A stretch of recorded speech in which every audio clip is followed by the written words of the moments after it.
Hi, Jamie Cowen here to talk to you today about a Faustian bargain.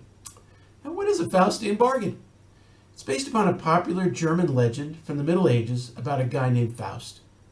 Faust is a scholar who is bored and depressed about his life.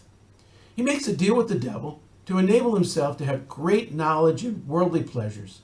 In turn, after a number of years, the devil claims Faust's soul, and Faust will be eternally enslaved. The Faustian bargain derives from this legend.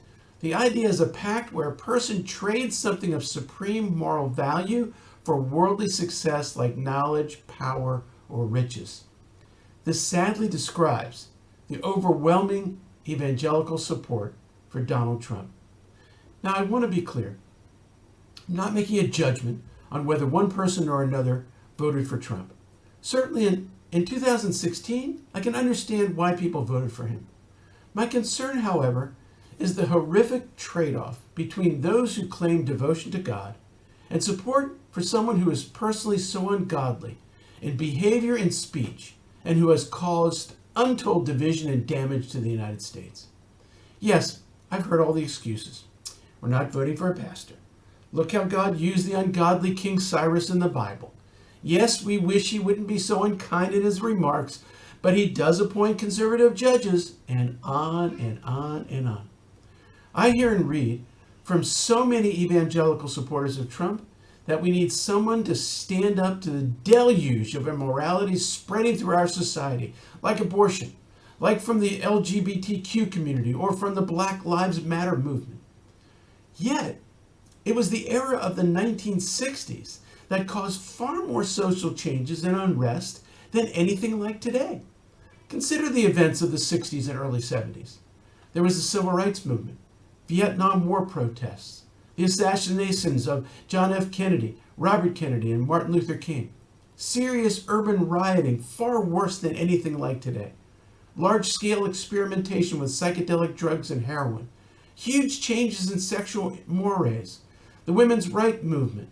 The Equal Rights Amendment. The Supreme Court banning of the Bible and Bible reading and prayer in public schools. And the legalization of abortion. The whole decade saw radical changes.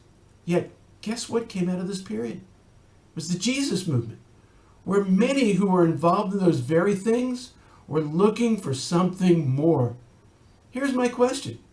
When did following Jesus become linked with public support of a politician? Look, I remember when I came to faith in Jesus in 1969. Politics was never discussed in any of the meetings that I attended. What's interesting is that at that time, I was planning a career in politics.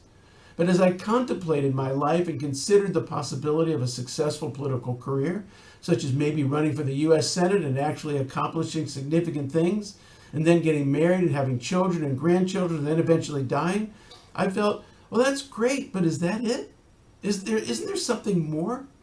And when I learned about Jesus and read his words, something just clicked inside. It made my life make more sense and become more meaningful. There was now a higher purpose. This was true of all those who came to faith in those days. Politics was just not part of the equation. The Jesus of that era was inclusive, hopeful, life-changing. He was seen as the answer to the turmoil of the time. Today, social posts from evangelical leaders and other believers are filled with political tirades. If Trump is defeated and Biden is elected, the country as we know it will go the way of Sodom and Gomorrah. Come on, that is ridiculous. Let's look at the party in the White House since the end of World War II.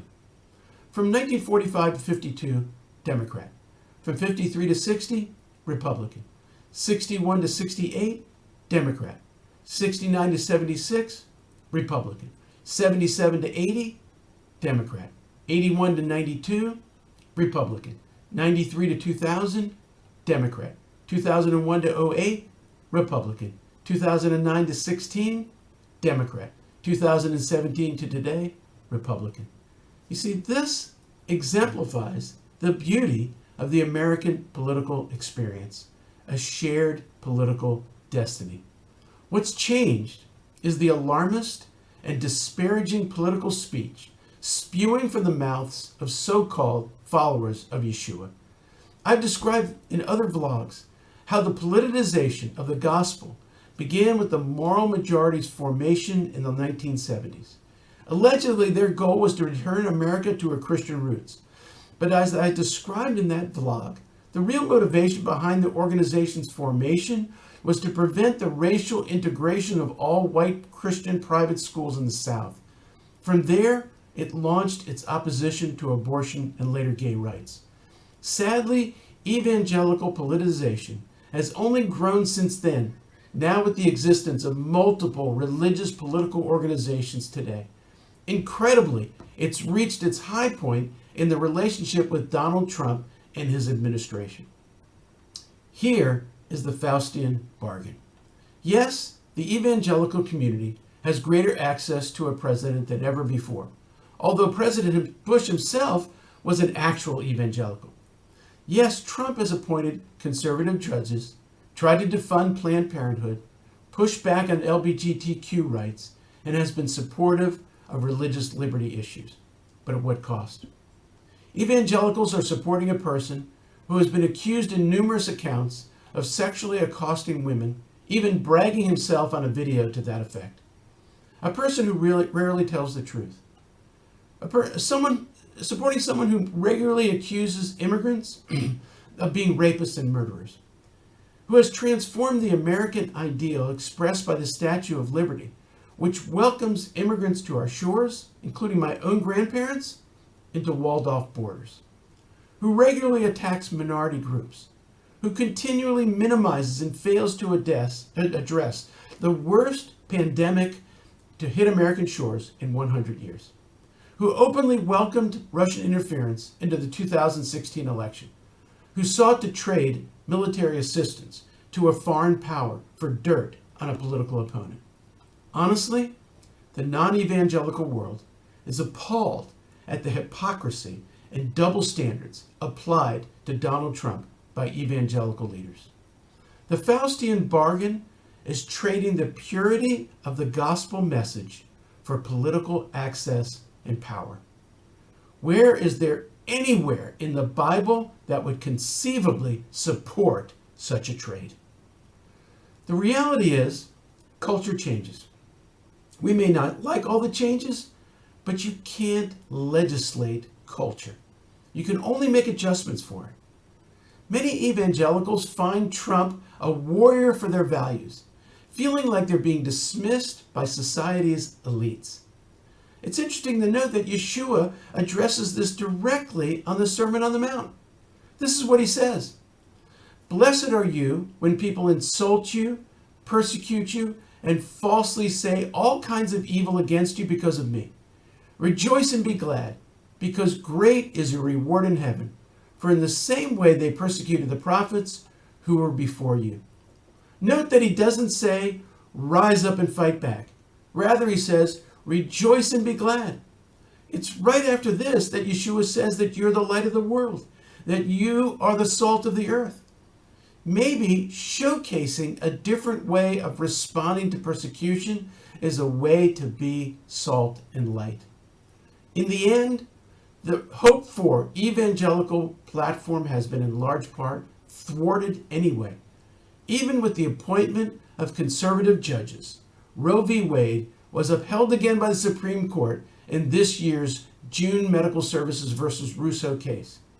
LGBTQ rights were upheld in Bostock versus Clayton County, Georgia. What's left? Sadly, the wreckage of the gospel message. Where America is genuinely suffering and needs hope, encouragement, and healing, the gospel of the past brought that.